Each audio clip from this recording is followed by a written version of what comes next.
Bertemu kembali, Ketua Tim Was Haji DPR Cucun Ahmad Syamsurijal merespon sejumlah WNI yang mencoba masuk Mekah lewat gurun pasir. Satu WNI ditemukan meninggal karena dehidrasi. Pemerintah Arab Saudi menangkap 3 WNI yang tak punya visa haji lalu mencoba masuk Mekah lewat gurun dan diantaranya meninggal karena dehidrasi. Ketua Tim Was Haji DPR Cucun Ahmad Syamsurijal menyayangkan peristiwa itu tidak boleh terulang lagi. Tim Was juga meminta WNI jangan terlibat kegiatan ilegal dengan memakai visa non-haji.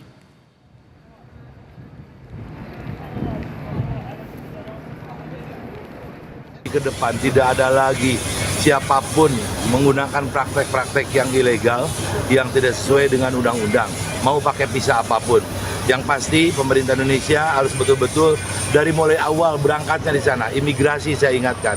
Di bulan-bulan haji, kalau pemerintah Saudi tidak terima visa non-haji, jangan berangkatkan orang ke Saudi masuk lewat pintu manapun tanpa visa haji yang resmi. Gitu aja ya.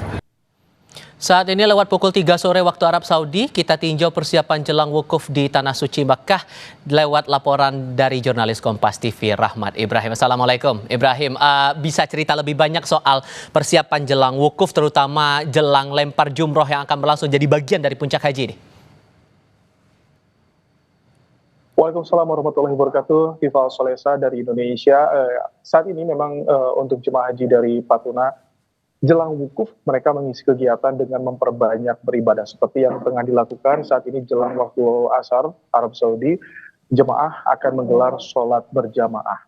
Nah, ini memang memperbanyak ibadah, memperbanyak kajian-kajian, memantapkan tekad dan juga niat jadi bagian yang dipersiapkan oleh para petugas agar jemaah siap ketika nanti melaksanakan puncak haji saat Arbusna di Arafah, Musdalifah, dan juga di Mina. Namun selain tadi mengisi dengan kegiatan beribadah, beradanya tempat kami di Aziziyah yang berdekatan dengan tempat lempar jumroh ini mengharuskan jemaah lebih banyak beristirahat agar ketika puncak haji nanti kita tidak terlalu kelelahan dan juga kita bisa menjaga daya tahan tubuh. Asupan gizi jemaah juga diperhatikan, kesehatan juga harus terus diperhatikan dengan rutin memeriksakan kesehatan pada dokter-dokter yang sudah disediakan oleh petugas. Nah, bicara soal persiapan lontar jumroh, jemaah haji Patuna juga sudah melakukan survei agar mengetahui bagaimana alur perjalanan mulai dari Jamarat hingga ke Mina. Berikut kami hadirkan wawancara lengkap bersama dengan Direktur Utama Patuna Travel, Syam Resviadi.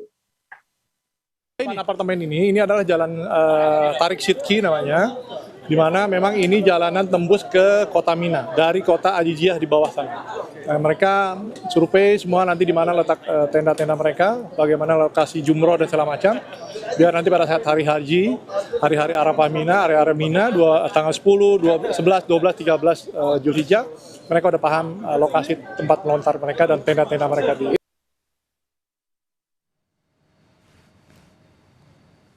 Ya, Tifa, ada juga saudara di tanah air memang nanti jalur yang akan dilalui oleh jemaah haji khusus dari Patuna hingga ke Jamarat sampai ke Mina ini memang sepanjang jalur nanti ada alat yang bisa mengeluarkan percikan air untuk bisa menambah kelembaban udara serta mengurangi paparan dari suhu yang panas sehingga masyarakat jemaah juga akan nyaman ketika puncak pelaksanaan ibadah haji. Tapi tetap seperti imbauan dari Kementerian Agama harus memperbanyak minum air putih, membawa perbekalan air minum, kemudian juga menyediakan payung agar bisa mengurangi sedikit dari paparan sinar matahari. Tapi tetap obat-obatan pribadi harus dibawa, sering-sering makan buah-buahan karena kurang lebih tinggal 2 hari lagi kita akan menggelar puncak haji ditandai dengan mulainya wukuf di Arafah.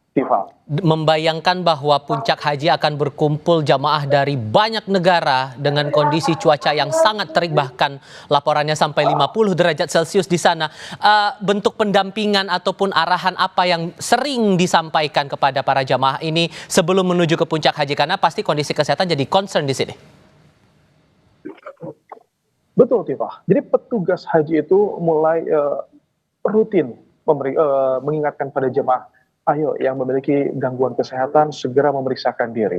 Yang membutuhkan vitamin segera minta. Karena memang di setiap rombongan jemaah haji ini sudah disediakan dokter-dokter pendamping juga yang membawa serta obat-obatan. Kemudian juga untuk nanti di jalur Jamarat hingga ke Mina itu ada golf cart yang bisa digunakan oleh jemaah haji. Jadi ketika memang dirasa tidak mampu untuk berjalan lebih jauh lagi, maka nanti bisa menghubungi petugas tour leader atau juga mutawifnya untuk meminta diantarkan menggunakan golf cart hingga sampai ke selesai lebar jumroh ataupun juga nanti hingga sampai ke mabit di Mina. Jadi sebetulnya kemudahan-kemudahan ini sudah dipersiapkan. Namun yang terpenting adalah bagaimana jemaah haji itu sendiri bisa sadar dengan daya tahan tubuhnya, bisa sadar dengan kemampuannya. Jika memang dirasa tidak mampu, segera menghubungi petugas yang ada di sekitarnya atau segera menghubungi mutawif pendampingnya agar dilakukan tindakan medis secepat mungkin, terutama jika terkena heat stroke. Nah ini karena kabarnya mencapai 50 derajat Celcius, artinya persiapan tentu sudah matang dilakukan, Tifa.